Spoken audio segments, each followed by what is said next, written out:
எல்லோருக்கும் என்னுடைய இனிய காலை நேர வணக்கங்கள். பெற்ற தாயும் பிறந்த பொன்னாடும் எம்மினிய தமிழும் நற்றவானிலும் நனி சிறந்தனவே என்று வேண்டுதல் செய்து கொண்டு பிள்ளைகளை கொஞ்சம் நிமிந்திருக்கும் இல்லை. இப்ப நல்ல எல்லாரும் கொஞ்சம் நிமிந்திருந்தீங்கன்னா கொஞ்சம் உஷாரா இருப்பீங்கள், உற்சாகமா இருப்பீங்கள், ஆரோக்கியமாக இருப்பீர்கள். உடம்பு முதுகு வளையாம இருந்தா நல்ல. இன்றைய இந்த புனித நகர் தமிழ் வித்தியாலயம் கற்கோவளம் பருத்தித்துறை ஆண்டு விழாவும் பரிசில் நாளும் 2024 ஆண்டுக்குரியது இன்று நடைபெற்றுக் கொண்டிருக்கிறது. இந்த இன்றைய விழாவினுடைய தலைவராக செயல்பட்ட என்னுடைய பெரும் மதிப்புக்குரிய எப்பொழுதும் இன்முகத்துடன் எல்லோரையும் வரவேற்கின்ற அன்பான ஒரு அதிபர் திரு ரத்ன சபாபதி கோகன் சார் அவர்கள் இன்றைய விழாவினுடைய தலைவராக செயல்பட்டு தலைமை உரையாற்றி சென்றிருந்தார்கள். அடுத்து இந்த பாடசாலையினுடைய உப அதிபர் அவர்களுக்கும் இன்று பிரதம விருந்தினராக இங்கே வருகை தந்திருக்கின்ற மிகவும் வயது குறைந்த ஆற்றல் மிகுந்த ஒரு ஆளுமை மிக்க திரு சிவசுந்தரம் தேவகுமார் தம்பி அவர்களுக்கும் என்னுடைய முதல்கண் வணக்கத்தை தெரிவிப்பதோடு இந்த பாடசாலைக்கு நிறைய உதவிகள் செய்து வருகின்ற கலைமகள் அம்மா கல்வி பொறுத்தவரையில பிள்ளைகளுடைய உதவிகளை பொறுத்தவரையில உதவுவதாக என்னுடைய காதல் கேட்டேன். மிகவும் மகிழ்ச்சி. ஏனென்றால் இன்றைய காலங்களிலே எங்களுக்கு தேவை பிள்ளைகளுடைய கல்விதான். இந்த கல்விதான் எங்கள் எல்லாரையும் கடை தேற்றக்கூடியது.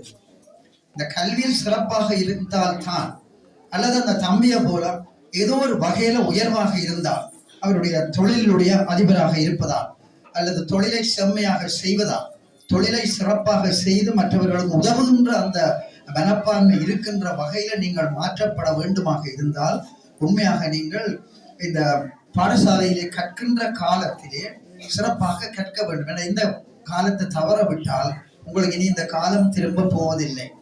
இன்றைய பொழுது நாளைக்கு வராது, இன்றையோட முடிஞ்சு போடும். இப்ப கடவுள் தற்செயலா இறக்கம்னால ஒரு வரம் கேட்டால், எனக்கு இப்ப உங்களை பார்த்த ஒரு ஆசை வந்துடுது, நானும் உங்களை போல ஒரு மாணவனாக இப்ப உங்களுக்கு பக்கத்துல இருந்து இந்த விழாவில் கலந்து கொண்டால் எப்படி இருக்கும்னு ஒரு கற்பனை பண்ணி பார்த்தேன். அப்ப இனி எங்களுக்கு அது வரப்போறது இல்லை. ஆனபடியால் இருக்கின்ற காலத்தை நீங்கள் சிறப்பாக எல்லாரும் ஏற்றுக்கொண்டு கல்வியில சிறப்பானவர்களா வர வேணும் என்பதை வேண்டிக் கொண்டு, மற்றும்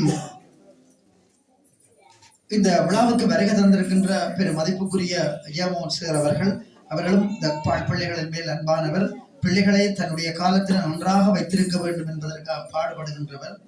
மற்றது ஜசோதரன் சார் அவர்களுக்கும், மற்றது ராசரட்னம் ஐயா அவர்களுக்கும் ஒரு சமூக சேவையாளர் நிறைய சிறப்புற்று செயல்படுத்துகின்றார் என்பதற்கும், மற்றது என்னுடைய மயூரன் சார் அவர்களுக்கும், மகூரன் தம்பி அவர்களும் இங்கே ஒவ்வொரு என்ன நிகழ்வாக இருந்தாலும் அவர் இல்லாமல் இந்த நிகழ்வில்லை, அந்த நிகழ்வுகளை சிறப்பட நடைபெற வைக்க வேண்டும் என்பதற்காகவும், மற்றது பொது தொண்டுகள், இந்த பிள்ளைகளுடைய உதவிகள் போன்றவற்றில முன்னின்று செயல்படுகின்றவர், எங்களுடைய யோகக்கலை மாணவனாக செயல்படுகின்றவர் என்பதையும் சொல்லிக்கொண்டு, அவர்களுக்கும் எங்களுடைய வாழ்த்துக்களை நன்றியையும் தெரிவித்துக் கொண்டு, இப்ப எங்களுடைய இந்த தொழிலதிபர் எடுத்துக்கொள்வோமே, சிவசுந்தரம் தேவகுமார் அவர்கள் எப்படி இந்த உதவிக்கு வந்திருப்பார், எப்படி இந்த பதவிக்கு வந்திருப்பார். இந்த பதவி என்ற ஒரு சொல்லை நீங்கள் எடுத்துக்கொள்ளுவோம். இந்த பதவி என்பதுல 3 சொல்லு இருக்கு. ப, த, வி, அப்படித்தானே? சரியா நான் சொல்றது? உஷாரா சொல்லுங்க. இந்த பதவி என்ற ஒரு சொல்லு, 3 சொல்லு. இந்த பதவிக்கு வருவதற்காக அவர் எப்படி இருந்திருப்பார்? ஆனா பதவி என்ற வர்றது முதலாவது சொல்லு பானா, பசித்திரு. பசித்திருன்னு சொல்லி சாப்பிடாம இருக்கிறே இல்லை, அதே பசியோட நான் இப்படி ஒரு தொழில் அதிபராக வர வேணும், நான் இப்படி என்னுடைய ஊழியர்களை சந்தோஷமாக வைத்திருக்க வேண்டும், மற்றது நான் என்னுடைய தொழிலை நான் இப்படி செய்து சிறப்பாக வரலாம் என்கின்ற அல்லும் பகலும் விடா முயற்சியான விடா எண்ணங்கள் கொண்ட அந்த பசித்த நிலை, அதான் மிக முக்கியம். நீங்களும் மனதில் கொள்ள வேணும், பசியோட இருக்கணும். எப்படி பசி? நான் நல்லா படிக்க வேணும், எல்லாரும் சொல்றேன் டாக்டரா வர வேணும், என்ஜினியரா வர வேணும், அல்லது ஒரு டீச்சரா வர வேணும், ஒரு லெக்சரரா வர வேணும், அல்லது ஒரு ஆசிரியராக வர வேணும், அல்லது ஒரு உடல் பயிற்சி ஆசிரியராக வர வேண்டும் என்று இப்படி எல்லாம் நினைச்சு கொண்டு இருக்கிறான். அதே மாதிரி உங்களுக்குள்ளே ஏதோ ஒரு வகையில அந்த பசி இருக்க வேணும். அப்துல் கலாம் சொல்வார், சிந்தியுங்கள் அல்லது கனவு காணுங்கள். அப்ப அந்த கனவு காண்றது, எதை கனவு காண்றது? நான் நன்றாக வர வேணும், உயர்வாக வர வேணும், கனவுல கூட நீங்கள் ஒரு டாக்டரா வர விரும்பினார்கள் ஸ்டெதோஸ்கோப்போட மாட்டிக்கணும் அப்படி இருக்கிறத கனவு காணும். அல்லது என்ஜினியரா வரணும்னா அதுக்குரிய உடை உடுத்து அதுக்குரிய உபகரணங்களோடு நீங்கள் காட்சி அளிப்பவர்களாக இருந்தால் அது நிச்சயமாக நாங்கள் எதை நினைக்கிறோமோ அதுவாகும். எதை நாங்கள் இணைத்துக் கொண்டு வாழ்கின்றோமோ அல்லது எதை நாங்கள் இணைத்துக் கொண்டு செயல்படுகிறோமோ அதுதான் எங்களுடைய வாழ்க்கை. தத்துவமசி என்கின்ற மந்திரம் அதைத்தான் சொல்லுது. நீங்க எதை நினைக்கிறியோ எதை சிந்திக்கிறியோ அதுவாவாய். இதைத்தான் அங்கே சொல்லப்படுகிறது. அப்ப இந்த முக்கியமாக இந்த பசித்திரு என்றது வந்து நீங்கள் எல்லாரும் பசியோட இருப்பீங்களா? பசியோட பிள்ளைகள் சாப்பிடாமல் இல்லை நீங்களே, அதாவது உங்களுடைய வாழ்க்கையில முன்னேறுவன் பண்ற பசி, அந்த பசி எல்லாருக்கும் வேணும். என்ன ஓமா உஷார சொல்லுங்க எல்லாரும். அது போதும். அடுத்தது தனித்திரு ரெண்டு பேரும் தானா வருமல்லப்பா தி. அதுல வந்து தான்றது தனித்திரு. தனித்திரு தனியிலவே காட்டுக்குள்ளவே இருக்கிற இல்லை, அல்ல தனியே இருந்து லூஸ் மாதிரி மண்டையா சொரிஞ்சோன்னு இருக்கிறே இல்லை. என்ன அப்ப தனித்திருன்றது சிந்திப்பது. நாங்கள் சிந்திப்போம். இந்த தம்பி எங்களுடைய தேவகுமார் அவர்கள் இவ்வளவு சிந்திச்சிருப்பார். இந்த தொழிலை எப்படி மேல கொண்டு போகும், மற்றவர்களை பாதிக்காமல் அது இப்படி நல்ல நிலைமைக்கு வருவது, அல்லது நான் என்னுடைய சிந்தனைக்கு ஊடாக என்னுடைய தொழிலை நாங்கள் உயர்த்த வேணும், அதுக்காக நாங்கள் இவ்வளவு கஷ்டப்பட வேணும், பெங்களூர் நடக்க வேணும், அது நிறுவனம் இப்படி எல்லாம் எவ்வளவோ ராப்பகலாம் விழித்திருந்து அந்த அந்த அந்த அந்த தனிமையில இருந்துதான் அவர் யோசிப்பார். இப்ப தனிமையில இருக்கிறது நம்முடைய சிந்தனா சக்திகள் அதிகப்படும். அப்ப அந்த சிந்தனா சக்தி ஊடாக அவர் சிந்தனைக்கு ஊடாக நல்ல விஷயங்களை பெற்றிருப்பார். அப்ப நீங்கள் தனித்திருக்கின்ற பொழுதுதான் உங்களுடைய சிந்தனைகளுடைய ஆற்றல்கள் வரும். அதைத்தான் உங்களுடைய ஆங்கிலத்துல மெடிடேஷன் அல்லது நாங்கள் தியானம் என்கின்றது வரும். அப்ப நீங்கள் வாத்தியார் வந்து ஏதாவது ஒரு விஷயத்த கேட்கிற பொழுது உங்களுக்கு மண்டை ஒன்று வர இல்லையா, இந்த மண்டையை தான் சொருவீங்கள் எல்லாரும் கோமா இல்லையோ? அப்படி செய்யற நீங்கள் என்ன அப்ப அப்படி சொரிஞ்சா அதுக்குள்ள வருது அப்படி அர்த்தம். அப்ப நாங்கள் சொருகிற பொழுது யோசிக்கிறோம் என்ற அர்த்தம், சிந்திக்கிறோம் என்ற அர்த்தம், அமைதியாக இருந்து சிந்திக்கிறோம் என்று அர்த்தம். அப்ப அந்த சிந்தனைக்கு ஊடாகத்தான் அப்ப தனித்திருந்து நீங்கள் உங்களுடைய வாழ்க்கையை புறம்போடுவதற்கான அந்த சிந்தனா சக்தி உங்களுக்கு அவசியம். அடுத்தது என்ன சொல்லு, மற்ற சொல்லு வீயா. Right, good. கவனமா தான் இருந்திருக்கிறீங்க. சரி, இப்ப வீணாவது என்ன வரும்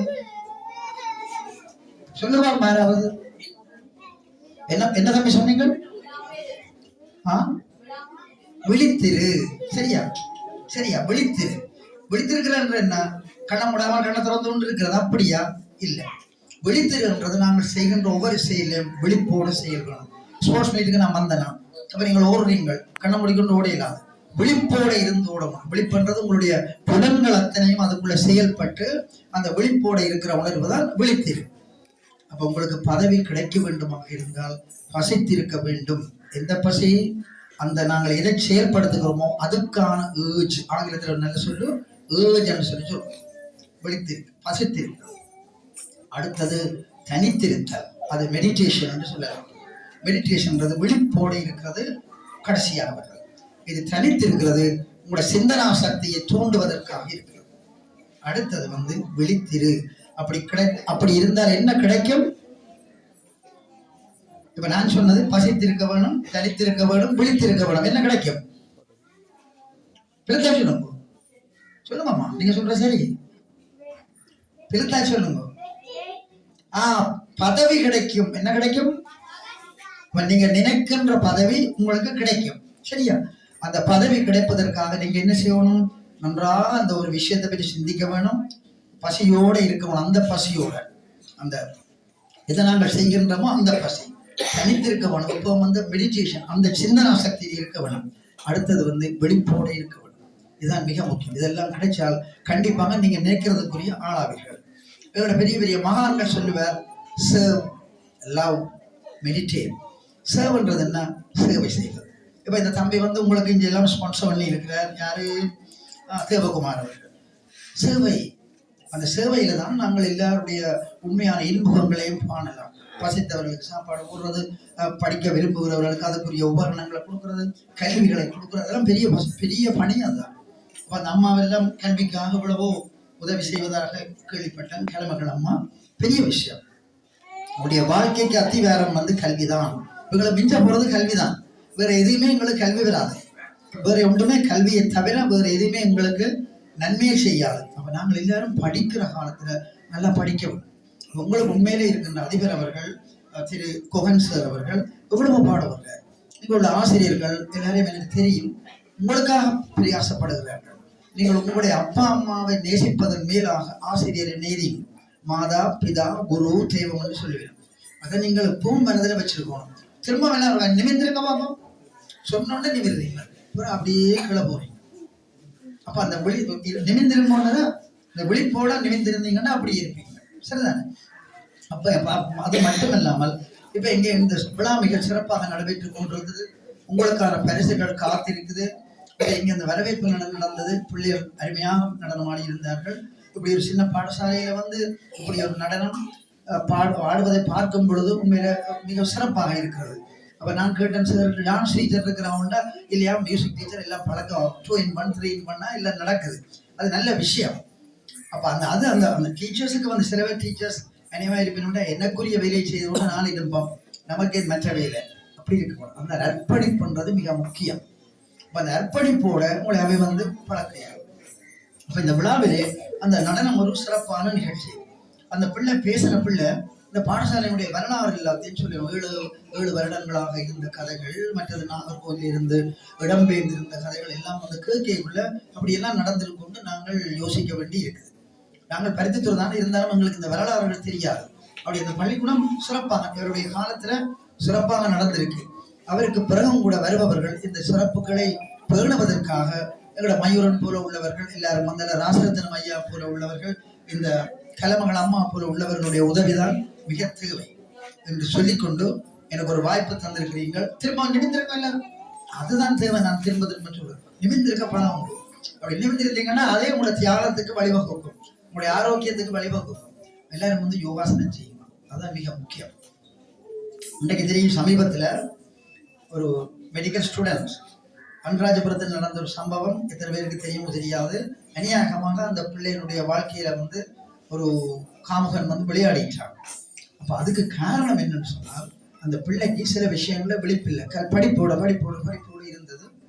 அந்த பிள்ளை வேற எதையும் சிந்திக்காத ஒரு காரணம். முக்கியமாக பொம்பளை பிள்ளைகள் வந்து கடைசி நாங்கள் அரட்டியா இருந்தாவது தப்பித்து கொண்டு வீட்டை ஓடி வர்ற அளவுக்காவது ஒரு துணிவு வேண்டும். அந்த துணிவை தரக்கூடியது வந்து இந்த யோகக்கலை, கராத்தே கலை அல்ல தற்காப்பு கலை. உங்களுக்காக நாங்கள் கடை விரித்திருக்கிறோம். 2 கடை போட்டிருக்கிறோம். யோகாசன கடை ஒரு பக்கம், தற்காப்பு கடை ஒரு பக்கம் போட்டிருக்கிறோம். நீங்கள் வரலாம். நான் காசு நாங்கள் வேண்டிய இலவசமாக நான் சப்ளை பண்றோம். நீங்கள் எப்பவும் வரலாம். உங்களை நீங்கள் எந்த போராட்டத்துக்கும் அல்லது உங்களுடைய வாழ்க்கையில நீங்கள் உயர்வடைவதற்கு முக்கியமாக பொம்பளை பிள்ளைகள் மிக முக்கியம். உங்களுடைய காலங்கள் மிகவும் கடுமையானது. ஒரு மெடிக்கல் ஸ்டூடெண்ட் அந்த பிள்ளை வந்து ஒரு ஒரு கடினமான நிலையில ஈடுபட முடியுமாக இருந்தால், அல்ல அந்த பிள்ளை வந்து ஆரம்பத்திலேயே தப்பித்து வர முயற்சி செய்திருந்தால், அல்லது சத்தம் போடுறது மாயம் பொத்தி கட்டி போட்டாங்க, கண்ணையும் கட்டி போட்டாங்க, கையையும் கட்டி போட்டாங்க. இவ்வளவெல்லாம் கொடுமைகள் நடந்திருக்கு. அப்படிப்பட்ட கொடுமைகள் உங்களுடைய வாழ்க்கையில வராம இருக்க வேணுமா இருந்தால் ஏதோ ஒரு வகையில நீங்கள் தற்காப்புகளை கண்டிப்பாக பழகியே ஆக வேண்டும். ஏதோ ஒரு வகையில் ஒருதான் கையில பிடிச்சாலும் எப்படி பறக்கிறது, பின்னால வந்து கட்டி பிடிச்சால் எப்படி அவரை தள்ளி போட்டு போறது, அல்லது முன்னால வந்து கட்டி பிடிச்சால் என்ன செய்யலாம். இதுகள் வந்து ஆணுக்கும் சரி பெண்ணுக்கும் சரி தேவை. ஆக கிட்ட வந்தவுடன் வந்துட்டால் ஒரே ஒரு குறுக்கு வழி என்ன செய்யலாம் சொல்லுங்க. டக்கு கிட்ட வந்து கட்டி பிடிச்சிட்டாங்க ஒருதன் என்ன செய்வீங்க? ஐயோ கத்திக்கொண்டு அப்படியே கண்ணா முடிக்கொண்டு இருப்பீங்களா? என்ன செய்வீங்க? என்ன செய்யறாங்க? கையை கடிக்கிறதுக்கு கீழே வணியணும், கிட்ட வர மூக்க கடிக்கணும். என்னத்தை கடிக்கணும்? மூக்க கடிக்கணும். இன்னொரு இடம் ஒன்று இருக்கு, நல்ல மென்மையான இடம், அதையும் கடிக்கலாம். அதே இது காதை விட்டு கடிச்சு பிடிச்சால் அந்த காதை அப்படியே கடிச்சு இழுத்து எடுத்துடலாம். சாஃப்டான இடம், சரிதான். அப்படி நிறைய கிட்ட நெருங்கினவனுக்கு செய்யக்கூடிய நாங்கள் தப்பித்து போவதற்கு நிறைய வழிவகைகள் இருக்கு என்று சொல்லிக்கொண்டு உங்களுடைய இந்த விழா சிறப்பாக நடைபெற்று இறுதி வரைக்கும் நடந்து முடிய வேண்டும் என்று வேண்டிக் கொண்டு, தம்பி அவர்கள் பேச சொல்லி கேட்ட பொழுது அவர் புக்கப்பட்டு மாட்டிருந்தார். அடுத்த முறை நீங்கள் ஏதாவது உள்ளது கண்டிப்பாக பேசுவதற்குரிய ஆயத்தத்தோட வரவும். நீங்கள் இளைஞர், உங்களுடைய காலம் நீங்களாம் முன்னுக்கு வரவணும். இவ்வளவு தூரம் வந்து நீங்கள் கௌரவிக்கப்படுறீர்கள் சொன்னால் உங்களுடைய அந்த ஒரு விடாமுயற்சி, உங்களுடைய அர்ப்பணிப்பு என்றதை சொல்லிக்கொண்டு எனக்கு ஒரு வாய்ப்பு தந்தமைக்காகவும் இந்த விழாவுகள் மிகவும் சிறப்பாக நடைபெறும் என்று சொல்லி இறை ஆசி வேண்டி விடைபெறுகிறேன். நன்றி.